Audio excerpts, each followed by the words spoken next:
estaba con una amiga en un bar. Esta fue una casualidad, pero yo creo que es una causalidad. Y veo un muchacho repartiendo gacetillas. La gacetilla decía, la buena noticia. Y conversando con la gente. Se acercaba cada mes y conversaba. Y me llamó la atención. Y cuando llegó a mi mesa, me explicó qué es lo que él hacía, que repartía esta revista, que era de su autoría, y que estaba producida por la editorial El Bozal de la Lógica. También interesante el tema, ¿no? El nombre de la editorial. Y lo que él quería, de alguna manera me lo explica, que lo voy a explicar ahora por supuesto, era hacer lo que yo lo caracterizo como si fuera el periodismo de la antigua, casi como un juglar, digamos. Y me dio realmente una sensación muy particular, y dije, esto debe ser una señal.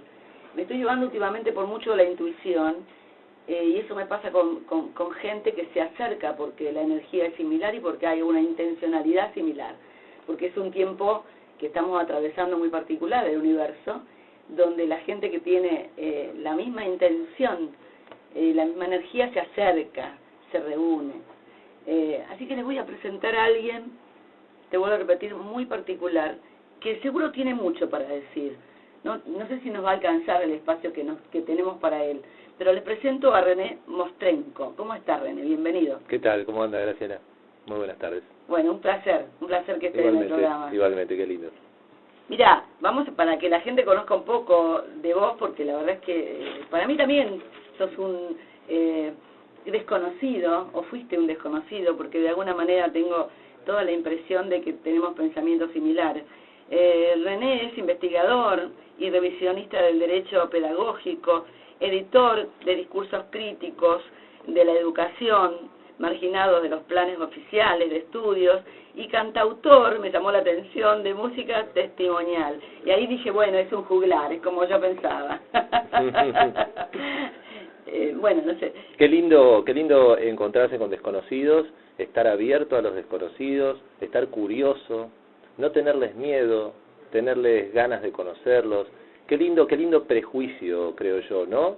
Sí, estar atento. No tener ese prejuicio. Claro, ¿no? el prejuicio de que va a ser algo hermoso. Perfecto. Dije, se equivocó. Vos sabés que yo pienso que pensás lo mismo que yo, que en los tiempos que corren hay una necesidad urgente de no preguntar demasiado, sino de escuchar mucho al otro, de escuchar mucho y tratar de entablar esos acuerdos, darse cuenta de qué cosas tenemos en común, y no buscar y marginar y de encontrar la diferencia, que es más fácil encontrar la diferencia, porque somos acostumbrados a rotular a todo el mundo. Este está por un lado, este está por el otro, este va para acá. Muy y entonces bien. Rotulamos y nos perdemos desinteligentemente de lo que el otro nos puede transmitir, porque la verdad no es una. Todos tenemos una parte de esa verdad. Entonces, si somos inteligentes, tratamos de acercarnos al otro y aprender también del otro.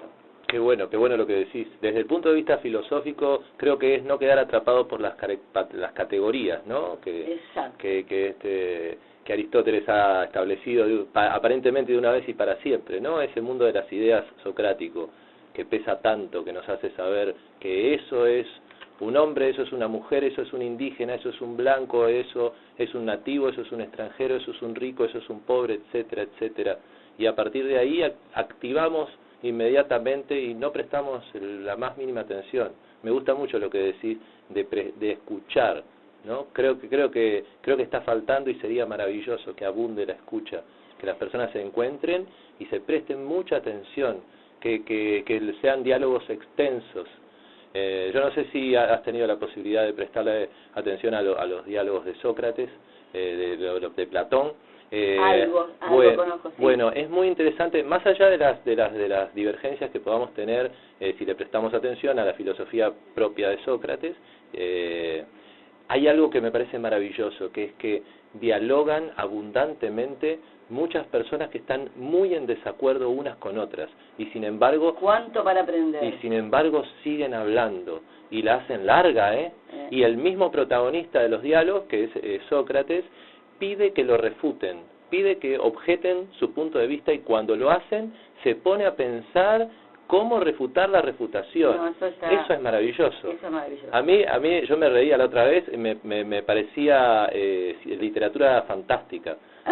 Claro, al nivel de Ray Bradbury, de Aldous Huxley, ¿no? O sea, el hecho de ver tanta gente discutiendo y siguiendo discutiendo y dándole máquina y prestándose atención unos a otros, es fantástico.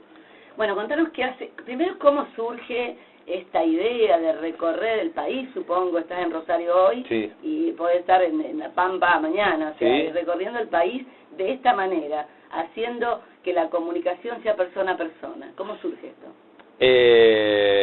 A ver, puede ser que de la escasez de medios y de la necesidad abundante de encontrarse con la otra persona. O sea, si no hay otra cosa, tenés que llegar caminando, ¿no? Entonces quizás surge de eso. Ahora, después se vuelve una filosofía, ¿no? Porque claro, después yo me empiezo a dar cuenta de, estudiando, indagando, comunicándome con las personas, me empiezo a dar cuenta que la telecomunicación, ¿no? Esta maravilla que estamos haciendo ahora es una herramienta hermosa, pero cuando se hace vicio, claro, todo es a distancia, ¿no? Todo es a distancia. No nos olvidemos del distanciamiento social del que venimos, ¿no? O sea, son un montón de estructuras sociales que funcionan hacia eso. Y me parece que el hecho de acercarse a la persona, mirarla a la cara como periodista, es algo maravilloso e imprescindible.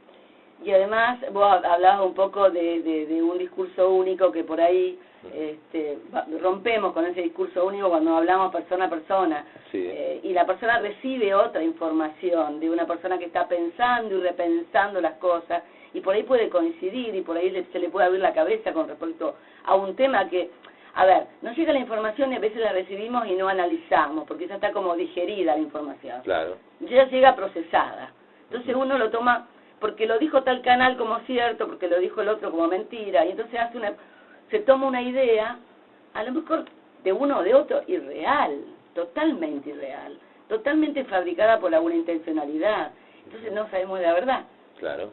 Y la idea, bueno, por eso te digo, un poco esto es lo que vos haces, es tratar de romper con todo esto y volver a la comunicación real, digamos.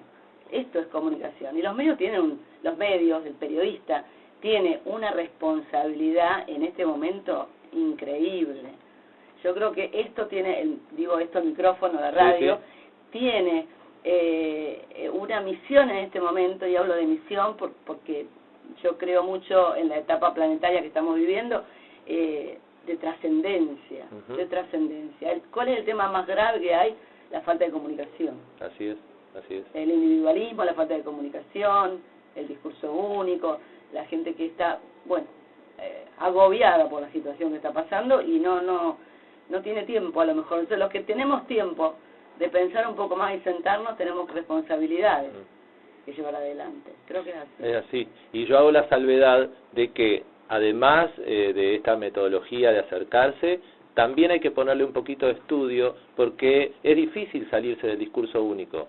O sea, nosotros nos podemos encontrar personalmente cara a cara en un lugar a hablar, y quizás vos sos la tapa de Clarín y yo soy la tapa de La Nación, y estamos toda la tarde en eso. Entonces, el discurso para salir del discurso único también hay que indagar y hay que estudiar, hay que informarse muy profundamente y buscarle la vuelta.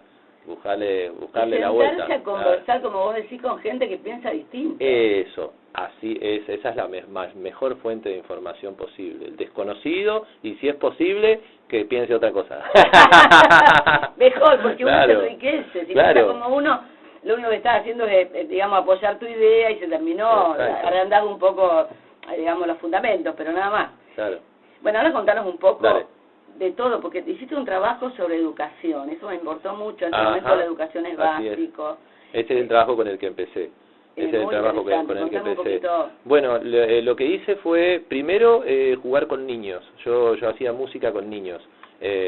improvisaciones espontáneas y participativas con niños en la calle, en las plazas, en los parques, iba viajando y llevando instrumentos y jugaba con los niños. Y yo siempre había visto a la infancia como desde lejos, ¿no? Y con esa mirada romántica de la niñez libre. Y cuando empecé a jugar, cuando me acerqué, empecé a ver mucha dominación, mucho sometimiento, mucha estructura, ya desde muy chiquitos, mucho autoritarismo entre los mismos niños. Y digo, ¿cómo puede ser esto? ¿De dónde viene esto?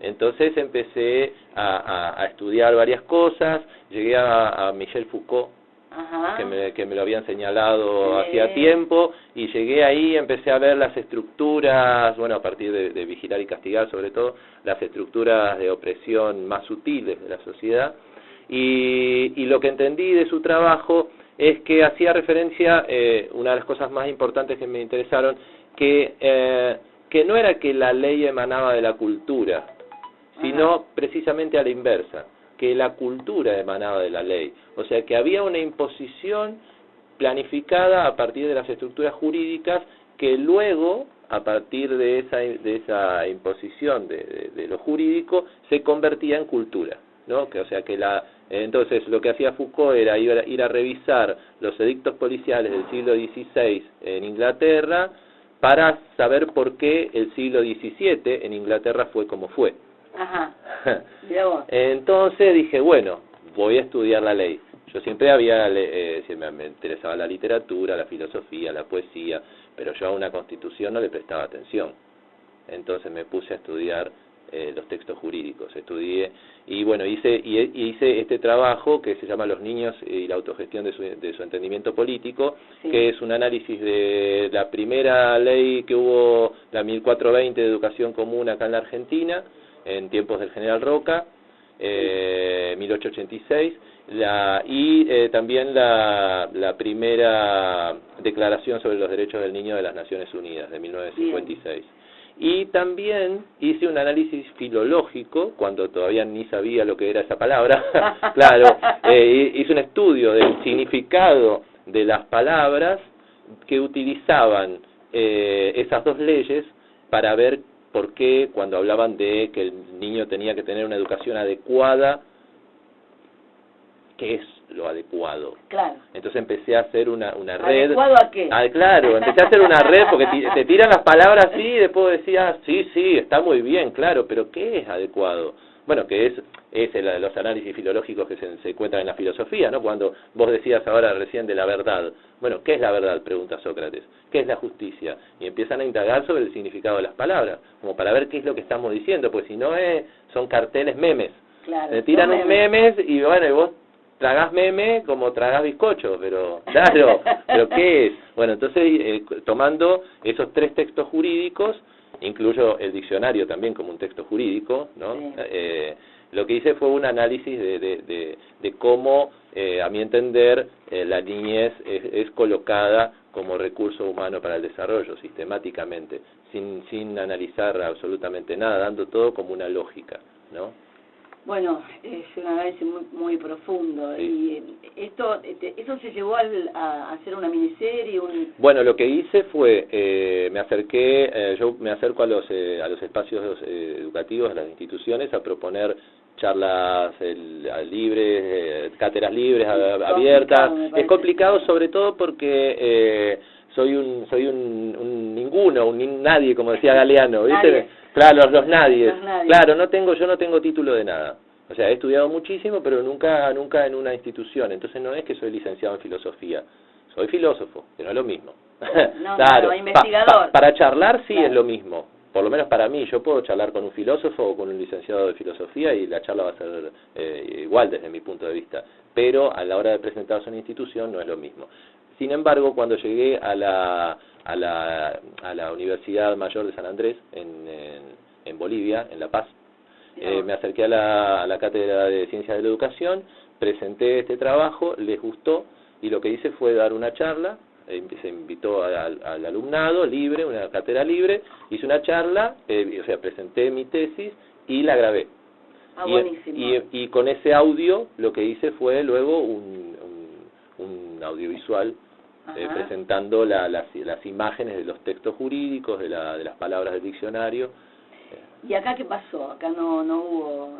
Acá todavía no, acá en Rosario todavía no. Yo estuve en el... en Argentina, no, en Argentina. Bueno, estuve en La Plata. En La Plata hice un programa de radio en La Plata, en la Radio Lumpen, una radio online, con la filosofía de Max Stirner, la música de Thelonious Monk y una crítica a la domesticación social. Eso está en la página, eso está. Todavía no me metí en la página. El individuo, es un programa. Dale. El programa se llama El Individuo, está en Mixcloud, ¿viste Yo tengo acá todo, en tu visita está todo, así que seguramente vamos... Hoy me acordaba, hoy cuando venía para acá me acordaba, que hace como, eso fue que era el 18, es linda la radio, es linda la radio. La radio es muy, muy particular. Hacía mucho que no entraba en un estudio de radio. Un placer. Un placer bárbaro. Un placer bárbaro. Así que bueno, hice esa investigación y la difundí. En La Plata hice este programa de radio y yo me acerco a las universidades como me acerco a los bares, como nos encontramos la otra vez, y hablo con las personas, o sea, sin ningún prejuicio. O sea, no es que tengo un prejuicio contra la academia, contra la institución. O sea, yo me acerco a charlar a la gente, así que muchas veces me acerco a dialogar ahí con alumnos y profesores de las universidades. La idea sería que pudiera hablar en las universidades, que hubiera también la posibilidad que te dieron en Bolivia, de tener una charla abierta con alumnos de la universidad. Es como para sentar un pensamiento, explayarse en un pensamiento crítico para que los demás puedan también tener tomar, alguno va a tomar esa idea, la va a desarrollar de otra manera, le va a incorporar algo más. Yo creo que pensamientos como el tuyo, y estoy encontrando gente con pensamiento muy abierto y con una visión de futuro, a nosotros nos abre una ventana enorme, hay una esperanza. Yo veo, vibro y siento la esperanza, porque me encuentro con gente así. Claro, mira, te leo la frase de Billy, un filósofo que a mí me interesa mucho, que lo estoy difundiendo. Dice, a una universidad no la hace pública el hecho de que cualquiera pueda aprender en ella, sino el hecho de que en ella cualquiera pueda enseñar. Por eso las universidades públicas son en verdad universidades oficiales, porque solo los profesores oficiales pueden enseñar en ellas. La libertad de cátedra se convierte entonces en una fantasía lejanamente imposible y los dictámenes de la oficialidad son naturalizados y difundidos como la única fuente de información. Sí, es un poco el resumen de lo que exactamente. Y yo imagino a las universidades, valoro muchísimo a las universidades públicas, me parece muy bien que se luche para que sigan existiendo, pero también yo las imagino como un foro, como el foro ateniense, ¿no? Un lugar donde cualquiera llega y a cualquiera se le presta atención, un lugar como el Collège de France, donde daba clase Foucault, que era él el que iba a ser evaluado. Él iba a presentar una tesis y se juntaba un montón de gente a escucharlo hablar, y ese montón de gente no tenía que sacar después una hoja a dar una evaluación a ver si había entendido. Ellos lo interpelaban, esa es la palabra, y a mí eso me encanta, que me pongan en cuestión. Pero tiene que haber una costumbre, un hábito de esa escucha, volvemos al principio, ¿no? De esa escucha a lo desconocido, y creo que tendría que variar un poco la estructura de las instituciones educativas como para que estos espacios sean normales, ¿no? Bueno, vos sabés que me hiciste acordar algo, que tengo una señora conocida que tiene una organización no gubernamental y que armó una pequeña escuela primaria y va por ese camino. Fíjate vos cómo enseñan en un bosque, dentro del bosque enseñan. ¿Y qué enseñan? Si bien es cierto que tienen que mantener una cierta currícula para estar dentro de la estructura, digamos, de educación, van aprendiendo las cosas que ellos quieren aprender. Claro. Aprenden de las plantas, de los animales, es decir, es por ahí. Sí. Es por ahí. Es por ahí donde tiene que ir el hombre. Sí. Ese contacto con la madre tierra, la naturaleza, con el ambiente, de otra manera conectarse con el ambiente. Pero bueno, es todo un proceso. Es un proceso y me alegro que estés en parte de este proceso. Te voy a hacer otra pregunta también que me interesó. que estés en parte de este proceso de cambio, que seas un protagonista en este proceso de cambio. Ojalá me encuentre todos los días con protagonistas, porque vamos construyendo. Yo, a ver, creo que la radio, cualquier medio de comunicación tiene la obligación, si es que tiene la conciencia, la persona que lo hace, la obligación de ser un medio para que la sociedad cambie, para que vaya por el camino que debe ir la sociedad. Hay mucho para cambiar, muchísimo. Pero bueno, pero estamos en el camino, porque hay mentes como la tuya, como tantas otras, que están construyendo algo distinto. Es su pequeño espacio, la cosa empieza de pequeñito. Fíjate vos, claro. Bueno, lo estás haciendo caminando, viajando, claro. Y me maravilló, te felicito por eso, te felicito por ese trabajo. Gracias, porque la verdad es que sinceramente hay un compromiso social para sacar ese sombrero, la verdad que sí. Ahora te pregunto algo sobre el tema de la investigación de la Biblia. Me llamó la atención sobre el tema de la Biblia. ¿Por qué estudiar la Biblia desde el punto de vista histórico? ¿Por qué lo histórico? Contame. Ahí va. Bueno, hace poquito, a mis 40 años, como dice la Biblia, que no, a los 40 años es como un número importante la Biblia. Ahora, bueno, a mis 40 años por primera vez me puse a leer la Biblia, después de toda una vida de personalmente no considerar una existencia divina, ¿no? Más allá de la existencia propia de cada una de las personas, ¿no? Ese era mi punto de vista. De todos modos siempre respeté el punto de vista de las otras personas, pero claro, nunca le había prestado atención al texto, ¿no? A ver qué era lo que decía. Y de pronto me di cuenta que también era otro texto jurídico, quizás el primordial, ¿no? Yo había estado prestándole atención a las constituciones, a las declaraciones del derecho internacional, a los diccionarios, y de pronto no sabía lo que decía la Biblia. Me sorprendió mi ignorancia y bueno, puse manos a la obra, y lo que hice fue un análisis histórico, o sea, de los acontecimientos tal como los relata la Biblia. No puse en cuestión, no hice un revisionismo a ver qué fue lo que sucedió o qué no sucedió. Hay muchas investigaciones, ¿no?, que dicen, no, la Biblia miente porque en realidad lo que pasó fue tal cosa. No hice ese estudio, sino qué es lo que dice la Biblia sobre los acontecimientos históricos, y también lo puse dentro de un contexto que quizás en la Biblia no está tan claro, como que los asirios estuvieron de tal año a tal año, después los babilonios, después el imperio persa, después el imperio griego. Entonces era necesario poner todo eso dentro de un contexto, y luego presenté mi punto de vista acerca de todas esas cuestiones. Pero necesitaba primeramente hacer esta historia de la verdad bíblica, presentar cómo muestra la Biblia todos estos acontecimientos, porque son bastante desconocidos. Porque las personas que deciden no creer en Dios, mayormente no leen la Biblia porque igual no creen en Dios. Y las personas que deciden sí creer en Dios, tampoco la leen porque igual creen. Entonces estamos todos, que es cierto, ¿viste? Claro, pensado. Es que yo ahora que yo la leí, la estudié profundamente, me pongo a hablar con personas sobre cuestiones particulares. Por ejemplo, podría ser la política agraria de José en Egipto, ¿no? Ajá. Entonces yo le pregunto a una persona que se considera atea, que no cree, ¿qué pensás de la política agraria de José en Egipto? No sabe ni de qué estoy hablando.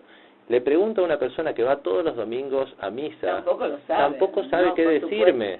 No, ni siquiera las personas que se me acercan con un folleto de una iglesia evangélica a presentarme la palabra, que supuestamente son mis colegas, digamos, que sabemos, estudian lo que yo estoy estudiando, tampoco saben qué decirme. Y de pronto, si yo quiero hacer una referencia a esa cuestión, no tengo con quién hablar. Claro, ¿se entiende, no? Sí, entonces, entonces lo que hice fue presentar yo todos los acontecimientos para después opinar, ¿no? Entonces, por ejemplo, en este caso, a mí me parece una estafa. José, que no me estoy refiriendo al papá de Jesús, sino a José, el hijo de Jacob, ¿no? Uno de los 12 hijos de Jacob. Jacob alias Israel, ¿no? Ese es el padre de lo que serían después los israelitas. José cuando llega a Egipto le adivina el significado del sueño al faraón, y el faraón lo pone de gobernador, o sea, es su mano derecha, ¿no? Y entonces lo que hace José como gobernador es cobrarle el 20% de las cosechas a todos los campesinos egipcios, porque supuestamente después de una gran abundancia iba a venir una gran escasez. Cuando viene la gran escasez, lo que hace con todo ese 20%, una quinta parte de todas las cosechas, no es decir, bueno, ahora vamos a comer, vamos a repartir de todo esto y vamos, no, se los vende, les vende sus impuestos, se los vende para llenar las arcas del faraón. Y los egipcios primero le pagan, los campesinos egipcios primero le pagan con los granos, después le pagan con los animales y les terminan pagando con su propia vida, o sea, se terminan esclavizando. Quedan todos los campesinos egipcios esclavizados bajo el poder del faraón, con toda este mecanismo económico que a mi entender es una estafa, y todo esto aparentemente, según esos mismos textos, digamos, bendecido por el Señor. Te iba a decir, entonces ahí, claro, la historia del hombre parece que se repite bastante. Bastante. Y no es de ahora, digamos, sino del principio de los tiempos. Así que ese sería como un pequeño ejemplito de qué es lo que se trata el estudio. No, pensé que vendría por otro lado el estudio, y yo te iba a decir a lo mejor que la Biblia no se ve desde el punto de vista histórico, que se puede ver desde el punto de vista histórico, porque lo interesante de la Biblia sí es lo que dicen las parábolas, que sí hay una verdad. Vos decís en un momento de cada libro tiene su verdad o algo por el estilo. Hay una, bueno, tiene la verdad propia, una verdad. Claro. Bueno, y yo digo, la verdad de la Biblia para mí es esa verdad que vos descubrís en las parábolas. No hay otra verdad, la verdad histórica, que la debe haber, pero que están también la Biblia apócrifa, los escritos apócrifos, que dicen otras cosas. Así que por ahí está la parte histórica, está media en duda, si sucedió de esta manera o de otra, o en este momento de la historia después. Pero lo interesante para mí, particularmente, yo saco así de la Biblia, es lo de parábola, y hay que leerlo cada tanto porque tiene algo que nos deja de mensaje y es espiritual totalmente. Y por otra parte, más allá de todas estas cuestiones, el trasfondo de todo mi estudio es el hecho de poder dialectizar esas verdades. Es decir, volviendo a lo que estábamos hablando antes, de poder charlar sobre todo eso y de que no sea un mandato, ¿no? Perfecto. O sea, filosofía y revisando lo teológico. Bien. Decime, René, ¿cómo te gustaría? Ya nos tenemos que ir, así que no del programa, obviamente, pero tenemos que cerrar esta parte del programa. Desgraciadamente ha sido muy interesante la charla. ¿Qué mensaje te gustaría dejar para la gente en este momento? Bueno, creo que es muy importante la crítica. Todos estamos de acuerdo que es muy importante la crítica para crecer. Ahora, yo estoy viendo dos tipos de crítica, una crítica memética y una crítica exegética. Bueno, explícamela. La exegética viene de exégesis, que es una indagación profunda y pormenorizada de las cosas. Y memética viene de los memes, de la más breve información posible, ¿no? Y creo que esta última, la crítica memética, es la que más acostumbrados nos tiene esta sociedad, ¿no? Alguien dice algo e inmediatamente se le van encima con toda la furia, ¿no? A despedazar esa pequeña porción de información. Yo creo que habría que ser muy crítico, pero de toda una gran argumentación, ¿verdad? ¿No? Yo, por ejemplo, ahora acabo de presentar dos de mis trabajos, el de educación y el de la Biblia. Esos trabajos son trabajos que me han llevado muchísimo tiempo y que no duran tanto tiempo, son audiovisuales y libros que se pueden leer en un ratito, y audiovisuales que duran una horita y media. Bueno, esa horita y media hay que tomarse de tiempo para prestarle mucha atención, para luego sí criticar. Pero la crítica memética es tóxica. Claro, porque no nos deja llegar al punto que queremos llegar. Nos ponemos a hablar, decimos 2 o 3 cositas y no, eso no es así porque tal y tal cosa. A mí me encanta que me refuten, pero que me refuten las 2 primeras oraciones de un libraco de 20 de 200 páginas. No me gusta. Yo quiero que me dejen llegar al punto, ¿entendés? Totalmente. Entonces me gustaría transmitir fundamentalmente ese mensaje, ¿no? El mensaje de que es hermosa la crítica, pero tenemos que prestar mucha atención a lo que está diciendo la otra persona. Esta es la dialéctica filosófica, ¿no? Es primordial, es fundamental que prestemos bien atención a qué es lo que está diciendo la otra persona, y si no entendemos algo le preguntamos y volvemos a escuchar y indagamos. Ojalá fuéramos todos periodistas. Bueno, y eso habla de compromiso. Una sociedad repleta de periodistas, estaría investigadores, bueno. Estaría bueno, ¿eh? Bueno, es la vida. Si uno quiere construir una mejor vida, tiene que tratar de buscar las verdades, para construir una mejor vida. Exactamente. Investigar. ¿Nos dejás esa página para quien tenga ganas de escuchar? Si quieren el material gráfico, está en elbozaldelalógica.blogspot.com. Ese es el sitio donde está todo el material gráfico para leer en línea y para imprimir. Está ahí toda la información, todo gratuito. Y en el canal de YouTube, que también se llama El Bozal de la Lógica, están los audiovisuales. La mayoría de esos audiovisuales tienen todos tienen su trabajo gráfico, ¿no? O sea, todos los trabajos gráficos están hechos audiovisual. Así que ahí está toda la información. Si quieren suscribirse al canal de YouTube, pueden hacerlo, así les enviamos los últimos videos que estamos haciendo. Y hay un correo que se llama elbozaldelalógica@gmail.com. Ahí aceptamos críticas, sugerencias, refutaciones, objeciones de todo tipo. Nos interesan mucho las opiniones. Bueno, ahí estamos enseñando y queremos aprender. Me parece maravilloso. Es la manera de aprender, enseñando y aprendiendo. Bueno, muchas gracias, René. Gracias a ti. Sí, gracias a ti. Gracias a tu curiosidad, y me encanta lo que estás haciendo. Bueno, gracias. Nos vemos.